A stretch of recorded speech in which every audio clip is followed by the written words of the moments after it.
बिस्मिल्लाहिर्रहमानिर्रहीम, अस्सलाम वालेकुम। मैं हूं डॉक्टर इदरीस और आज हम हाज़िर हुए हैं एक बहुत ही मुफीद मालूमात के साथ और बहुत ही अच्छे व्लॉग के साथ। जो आजकल जो मेरे पास क्लिनिक पे पेशेंट रिपोर्ट हो रहे हैं उसमें 80 to 90% मरीज़ जो है वो मैदे के होते हैं। उनको खाना पीना हज़म नहीं होता, गैस होती रहती है, खाना वापस उभरता है, खट्टी डिकारें आती हैं, मुंह में तेज़ाब आता है।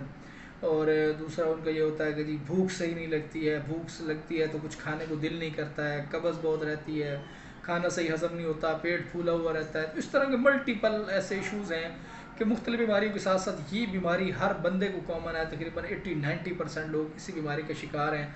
उसकी बहुत सारी वजूहात हैं, तो मैं चाह रहा था कि वो हम ऐसी वजूहात को डिस्कस कर लें।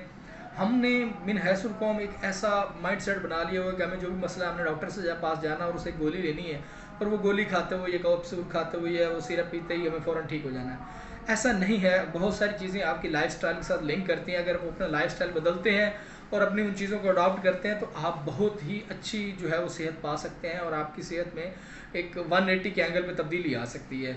उसमें बहुत सी अहम जो हम गलतियां करते हैं, मैं ये चाह रहा था कि हम उन गलतियों के ऊपर बात करें ताकि नेक्स्ट आप वो गलतियां ना करें और आपका मैदा जो है वो बिल्कुल सेहतमंद और तंदुरुस्त रहे, आपका खाया पिया आसान हो।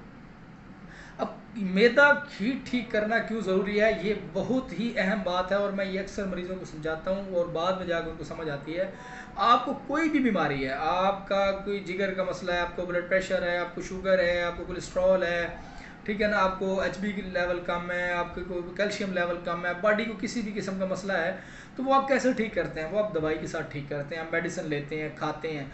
उसका रिज़ल्ट तभी ही आता है जब वो खाई पी मेडिसिन आपकी हज़म होगी, खून में शामिल होगी, तब रिज़ल्ट आएगा ना।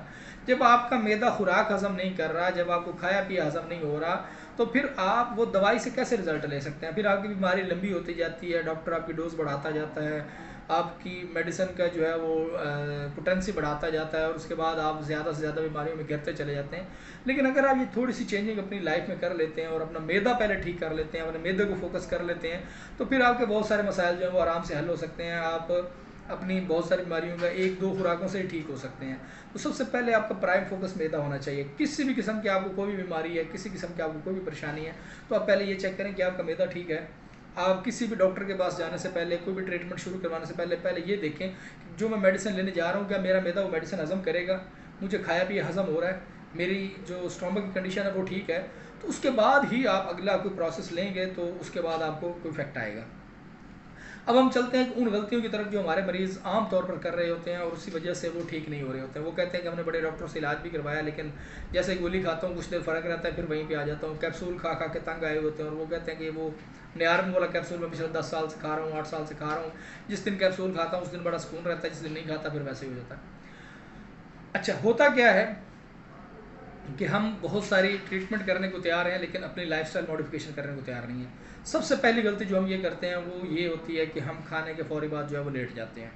जब आप खाने के फ़ौरी बाद आप लेट जाते हैं तो उसका नुकसान ये होता है कि आपका जो इंटेस्टाइनल मूवमेंट है वो नहीं होती और आप उस जो खाया पिया वो सही हज़म नहीं होता, आपका इंटेस्टाइनल मूवमेंट नहीं होती, वो खाना एक जगह पर रुका रहता है और उसकी वजह से आपका जो डाइजेशन है वो पूरी डिस्टर्ब हो जाती है और उससे आप गैस के और बदहज़मी के मसाइल के शिकार हो जाते हैं। दूसरा जो बड़ा अहम पॉइंट मैं आपसे डिस्कस करना चाह रहा हूँ वो ये है कि जो कुछ भी आप खा रहे हैं वो आप अच्छी तरह चबा के खाएं।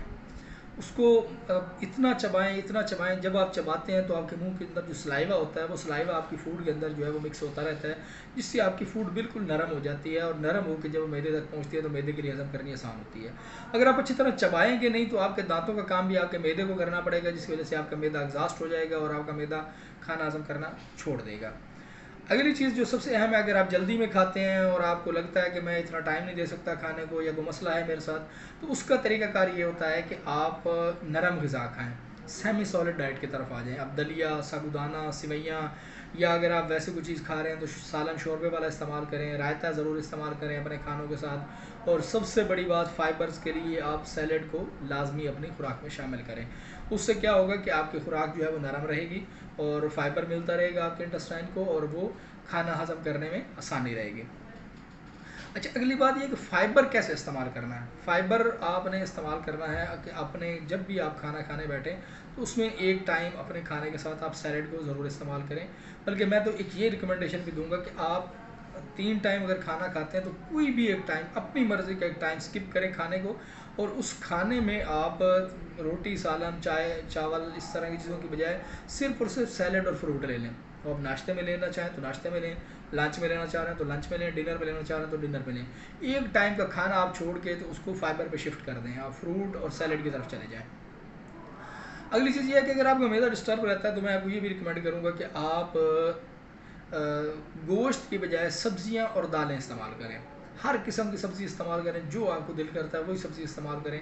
अच्छा खुदारा ये सब्ज़ी में आलू और अरवी को ना शामिल कीजिएगा। सब्ज़ी का मतलब ये होता है कि सब्ज़ फलों वाली सब्ज़ियाँ या फिर जो दूसरी रूट्स के साथ जो सब्ज़ियाँ आती हैं जैसे गाजर, मूली, शलजम होते हैं, वो सब्ज़ियाँ इस्तेमाल करें। मटर इस्तेमाल करें, इसके अलावा कद्दू इस्तेमाल करें, घिया कद्दू बहुत अच्छी चीज़ है, वो इस्तेमाल करें। तो इस तरह की सब्ज़ियाँ जो हैं उनकी, और सब्ज़ियों के शोरबा जो है उसको ज़्यादा प्रेफर करें अपने खाने के अंदर इन चीज़ों को लेके, और गोश्त जो है वो हफ्ते में 1-2 दफ़ा इस्तेमाल करें। अब अगर आप गोश्त इस्तेमाल करने जा रहे हैं तो उसमें मेरी एक और हम्बल सी सजेशन है, वो ये है कि चिकन को खुदारा माफ़ी दें।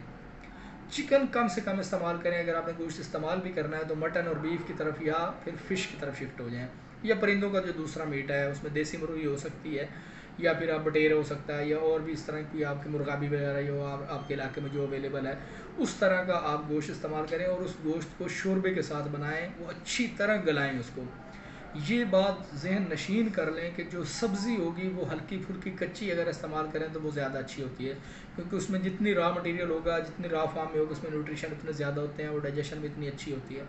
लेकिन दाल और गोश्त अगर आप पकाने जा रहे हैं तो उसको इतना पकाएं कि वो आपके हाथ लगाने से मलाई की तरह मुलायम हो जाए, और इस तरह का आप गोश्त खाएंगे तो वो आपके लिए डाइजेस्टेबल होगा। लेकिन अगर थोड़ा बहुत भी सख्त होगा, कच्चा होगा, तो वो आपके मैदे को तबाह करके रख देगा, तो वो आपको हज़म नहीं होगा।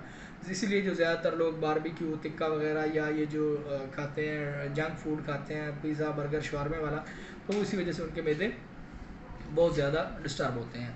अगली जो अहम चीज़ है वो ये है कि आप अपने खाने के साथ फ़ौरी तौर पे चाय और कोल्ड ड्रिंक पीना बंद कर दें। अगर आपने पीने हैं तो कहवा पिएँ, कोई भी अच्छा सा कहवा पिएँ। अदरक का कहवा पी सकते हैं, सौंफ का, पुदीने का, अजवाइन का, दालचीनी का, ये इस तरह का कोई भी एक कहवा जो आपको पसंद हो, और उसमें हस्बे ज़ायक़ा आप नींबू के चंद कतरे डाल के हर खाने के बाद कहवा पिएंगे तो वो आपके डाइजेशन को ईज़ी रखेगा, आपको हल्का फुल्का कर देगा, आपकी गैस जो है वो ख़त्म हो जाएगी और आपका खाना पीना हज़म होना शुरू हो जाएगा।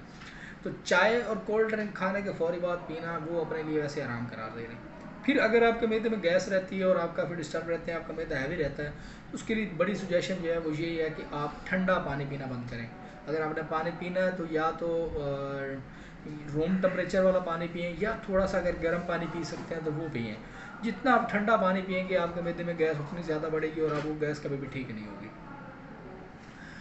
तो इसके अलावा जो अगली सबसे अहम सजेशन है कि खाने के फ़ौरी बाद सोना नहीं है, खाने के फ़ौरी बाद लेटना नहीं है। आप खाने के बाद थोड़ी बहुत वॉक करें और अपनी नींद जो है वो प्रॉपर करें, और खाने को टाइम पे अच्छी तरह चबा के खाएं। और आखिरी चीज़ जो है वो ये है कि अपने खाने की एक रूटीन सेट कर लें। आपने सुबह 8 बजे खाना खाना तो डेली 8 बजे खाना खाएं। आपने शाम को 6 बजे खाना खाना तो डेली शाम 6 बजे खाना खाएं। ये नहीं कि आज 8 बजे खा रहे हैं, कल 10 बजे खा रहे हैं, फिर 12 बजे खा रहे हैं, और फिर इस दौरान भी जब भी कुछ जंक लगता है फिर खा लें। कभी आप फ्राइज़ ले रहे हैं और कभी कुछ ले रहे हैं, कभी कुछ ले रहे हैं। तो इस तरह की चीज़ें जो हैं वो कम करें, अपनी एक रूटीन बनाएं खाने की और उस रूटीन के मुताबिक खाएँ। अब आखिरी सवाल जो मैं बात जो करना चाह रहा हूँ वो ये कि खाएँगे आप? कोशिश ये करें कि ईज़ी टू डाइजेस्ट जो फूड्स हैं वो खाएँ। आप सब्ज़ियाँ, फ्रूट, सलाद, इन चीज़ों को, और दूध को अपनी डाइट का लाज़मी हिस्सा बनाएँ, मिल्क शेक्स को लाज़मी हिस्सा बनाएँ। और जो है आप ये जो फ्राइड आइटम्स हैं, और जैसे मैंने आपको कहा कि वो जो चिकन सख्त होता है जैसे बर्गर टाइप में डाला हुआ होता है, वो ना खाएँ, बल्कि उसकी जगह आप नरम ग़िज़ा खाएँ। ऐसी चीज़ें खाएँ जो ज़ूद हज़म हो, जल्दी हज़म हो, जैसे दलिया है, साबूदाना है, खिचड़ी है, इस तरह की चीज़ें जो हैं वो ज़्यादा खाएँ। राइस अगर आप खाना चाह रहे हैं तो उसमें मेरी ज़बरदस्त सजेशन आपको यही है कि आप उबले हुए चावल लें और उसके ऊपर कोई भी सालन का शोरबा डाल के खाएँ या दही डाल के खाएँ। राइस आप इस फॉर्म में खाएँ। बिरयानी और इस तरह की जो चटपटे राइस हैं वो जाके इंटेस्टाइन में इरिटेशन करते हैं और वो हाजमा आपका डिस्टर्ब कर देते हैं। तो ऐसी चीज़ों से परहेज़ करें। और आखिर में मैं आपको एक नुस्खा देना चाहूँगा कि अगर आपको गैस हो रही है, कब्ज़ हो रही है और आप डिस्टर्ब रहते हैं हर खाने के बाद, तो कहवे का तो मैंने आपको बता दिया है कि सौंफ, अजवाइन, दालचीनी और इलायची का कहवा आप ले सकते हैं, तो उससे भी आपको होगा। लेकिन आपको एक नुस्खा दे रहा हूँ ज़बरदस्त नुस्खा, वो पहले मैंने एक शॉर्ट्स में बताया था। वो ये है कि आप हम वज़न आपने लेना है काला नमक और मीठा सोडा, मीठा सोडा और काला नमक हम वज़न लेके उसको पीस के अच्छी तरीके से मिक्स करके रख लें, और हर खाने के बाद 2 चुटकी जो है वो आप चाट लें या उसको पानी के साथ ले लें, तो इंशाअल्लाह आपको जो गैस और मैदे की तकालीफ के मसाइल हैं वो फ़ौरी ठीक हो जाएंगे। बहुत शुक्रिया, अपना और इस चैनल का ख्याल रखिएगा। और किसी भी किस्म का आपका कोई मैदे के हवाले से क्वेश्चन हो तो कमेंट बॉक्स में ज़रूर पूछिएगा, हम आपको ज़रूर आंसर करेंगे। थैंक यू सो मच, जज़ाकल्लाह, अल्लाह हाफ़िज़।